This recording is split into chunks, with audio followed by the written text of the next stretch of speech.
మనపై మనకు సందేహం లేకపోతే పురోగతి ఉండదు. ఆ సందేహం లేకపోతే మీరు నిలిచిపోతారు. నేను ఉండాల్సిన చోటుకే చేరుకున్నాను, నేను చెప్పేది పరిపూర్ణం అని మీరు అంటారు. నేను నిలబడ్డ స్థితి సరైనది అని. యువకులుగా మీరు అటువంటి నమ్మకాన్ని, ఇంకా చెప్పాలంటే ఆ దుడుకుతనాన్ని నివారించాలి. మీరు ఎప్పుడూ కొంచెం సందేహంతో, కొంచెం సంశయంతో స్కెప్టికల్గా ఉండాలి.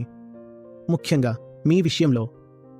ఏదైనా విషయంపై మీకు నమ్మకం ఉన్నా, నేను ఒక ముగింపుకు, అంటే ఒక కన్క్లూజన్కు వచ్చేశాను అని ఎప్పుడూ అనకండి.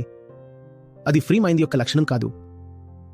మీరు చాలా తొందరగా ఒక నిర్ణయానికి వచ్చేసి ఆ నిర్ణయాలనే బలంగా నమ్మితే మీరు తరచుగా చాలా అకోరని, అంటే అన్డిజైరబుల్, ఇంకా అయోగ్యమైన పరిస్థితుల్లో చిక్కుకుపోతారు. అర్థమవుతుందా? మిమ్మల్ని మీరు సాధ్యమైనంత ఎక్కువగా ప్రశ్నించుకోండి. అవి కొంత అసౌకర్యాన్ని కలిగిస్తుంది. అది పర్వాలేదు. తెలివి తక్కువ కారణాలతో కాన్ఫిడెంట్గా కనిపించడం కంటే అసలు కాన్ఫిడెంట్ లేనట్టు కనిపించడమే చాలా చాలా మేలు.